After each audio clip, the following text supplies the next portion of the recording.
तो इसका हम लोग वेलोसिटी कैसे निकालेंगे? Conservation of angular momentum. आप अगर इसको सिस्टम माने और ये एक्सिस है जिसके अबाउट ये रोटेट कर रहा है, तो इस एक्सिस के अबाउट टॉर्क लिखो। इसी एक्सिस के अबाउट घूम रहा है ना, तो टॉर्क कितना होगा? कहोगे टेंशन के कारण कोई टॉर्क नहीं, नॉर्मल mg बराबर है तो टॉर्क बैलेंस हो जाएगा। टॉर्क तो होगा लेकिन दोनों बैलेंस हो जाएगा। तो नेट टॉर्क अगर नहीं है तो इसका एंगुलर मोमेंटम कंजर्व रहेगा। Initial angular momentum m v1 r1 equal to final angular momentum m v2 r2। m से m कैंसिल हो गया तो v1 r1 equal to v2 r2। एक इक्वेशन ये हो गया। और दूसरा इक्वेशन, इस पोजीशन पर जो टेंशन है वो कितना है? 600। टेंशन कितना है? 600। ये कितने के बराबर? तो सेंटर के तरफ force is equal to m velocity square by r2। r2 तो आपको निकालना ही है, यहां से v2 इसमें रख देते हैं। तो m बाई r2 छोड़ दीजिए, v2 स्क्वायर, ये होगा v1 square r1 square by r2 square. तो r2 क्यूब ये हो जाएगा m v1 square r1 square by 600। तो r2 हो जाएगा इसका पावर 1/3। अब कैलकुलेट, इसका कैलकुलेशन आएगा 16 बाई 600 का क्यूब रूट पावर 1/3। इसमें क्वेश्चन ये है कि ये दो स्कैटरर है, स्कैटरर जो स्कैटिंग करता है आइस पर स्केटिंग करते हुए देखो ना टीवी। तो ये जो स्कैटर है इसका मास 50 kg है, वेलोसिटी 10 मीटर पर सेकेंड है। और ये दूसरा का भी मास सेम है, वेलोसिटी सेम है, लेकिन इसके हाथ में एक पोल है, एक डंडा है। एक स्कैटर के हाथ में पोल है, दूसरा स्कैटर के हाथ में कुछ नहीं। ये पोल का मास नहीं दिया हो, मासलेस पोल है जिसका लेंथ है 3 मीटर। इस पोल का लेंथ कितना है? 3 मीटर। ये स्कैटर इधर से मूव करके आ रहा था, ये मूव करके दोनों पैरेलल ट्रैक पर आ रहा था। जब वो इसके पास आया तो इस पोल को पकड़ लिया। तो पकड़ लेगा तो उसके बाद इसका मोशन कैसा होगा? फर्स्ट पार्ट ये, उसका मोशन कैसा होगा? क्वेश्चन लिख लीजिए पहले, लैंग्वेज लिखो। Two skaters, SKATERS, scatters. Two scatters, each of mass 50 kg, approach each other.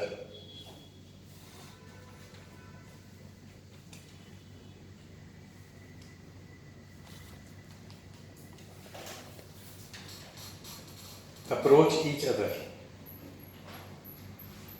along parallel path separated by 3 meters.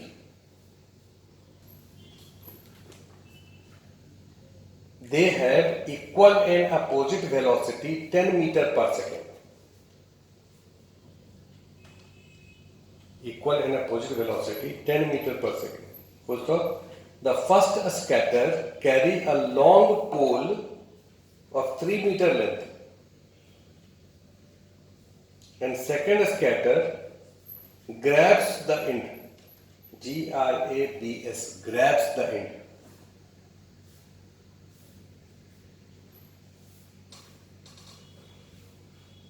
Bracket में लिख लीजिए, assume frictionless ice.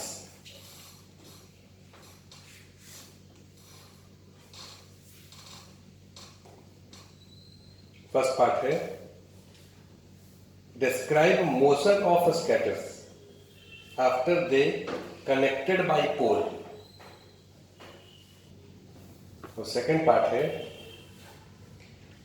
Bye pulling the pole scatter reduce their distance 1 meter.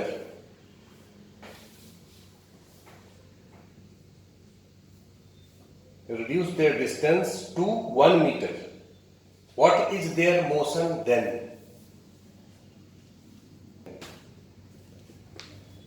और last part है compute kinetic energy of system in part A and B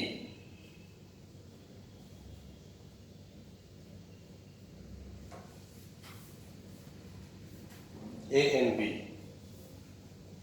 Where does the change come from? ध्यान देखो, ध्यान दो जरा। अगर ये और ये दोनों को हम पॉइंट मास माने तो इस दोनों को अगर सिस्टम माने तो इसका सेंटर ऑफ मास यहां होगा। This is centre of mass. जैसे जैसे ये आगे जाएगा ये इधर जाएगा, लेकिन सेंटर ऑफ मास का पोजीशन चेंज नहीं करेगा। इस पूरे सिस्टम के सेंटर ऑफ मास का पोजीशन चेंज नहीं करेगा। क्यों? क्योंकि इस पूरे सिस्टम पर फोर्स अगर लिखें तो इस पर दो फोर्स है, एक नॉर्मल एक mg, और इस पर भी नॉर्मल mg, वो दोनों बैलेंस हो रहा है। नेट फोर्स इस पूरे सिस्टम पर 0 है, तो इसका सेंटर ऑफ मास शुरू में रेस्ट पर अगर है तो आगे भी रेस्ट पर ही है। और पूरे सिस्टम का सेंटर ऑफ मास शुरू में रेस्ट पर है क्योंकि मोमेंटम पूरे सिस्टम का 0 है। इसका मोमेंटम प्लस इसका मोमेंटम, नेट मोमेंटम इस डायरेक्शन में कितना है? 0 है। तो कुछ देर के बाद ये यहां चला आएगा, ये यहां चला आएगा, सेंटर ऑफ मास यही रहेगा। ये यहां आएगा, ये यहां आएगा, ये आगे बढ़ते जाएगा, सेंटर ऑफ मास यही रहेगा। अगर ये पोल नहीं रहता तब, लेकिन अभी तो ये पोल है, तो ये जैसे जैसे आगे आया, ये यहां आया, ये दोनों पकड़ लिया। तो जब ये इस पोल को पकड़ लेगा यहां पर आकर के,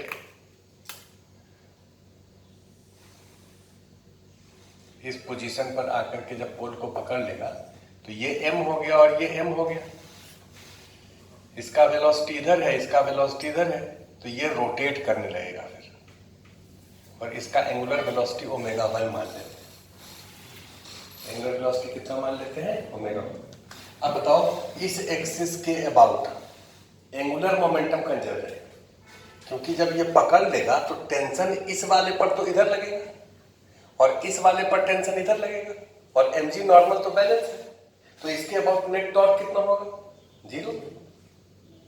तो नेट टॉर्क 0 है तो एंगुलर मोमेंटम कंजर्व रहेगा।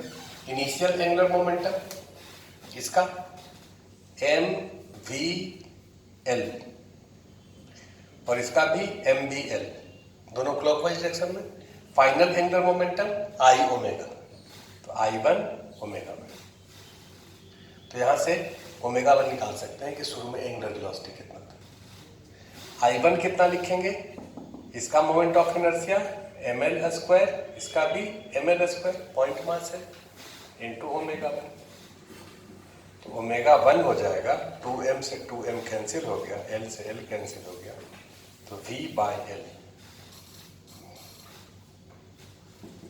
v का वैल्यू है 10 और l का वैल्यू है 3/2,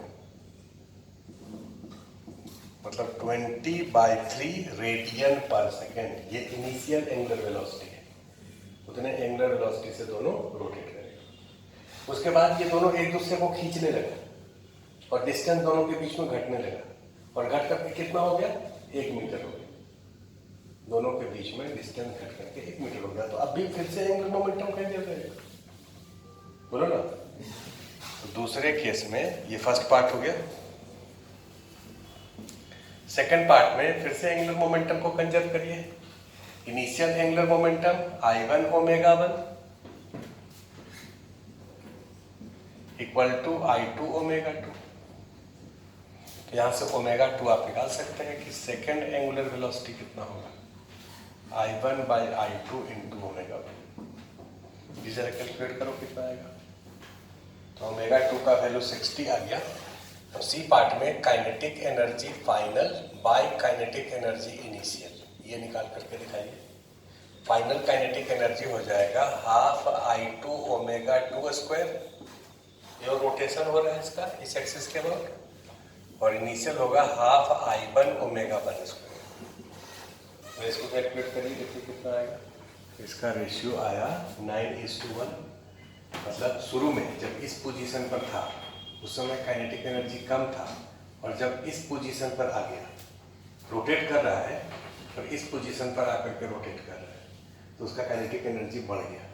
इसलिए बढ़ गया क्योंकि ये जो है वो इस पर फोर्स इधर लगा रहा है, इस पर फोर्स इधर लग रहा है, डिस्प्लेसमेंट भी इधर हो रहा है, इसका भी डिस्प्लेसमेंट इधर हो रहा है। ये जो फोर्स लग रहा है वो पॉजिटिव वर्क कर रहा है। पॉजिटिव वर्क अगर किसी सिस्टम पर कोई फोर्स करेगा तो उसका एनर्जी बढ़ेगा। है कि नहीं? तो लिख लो since tension in rod is doing positive work, so kinetic energy increases.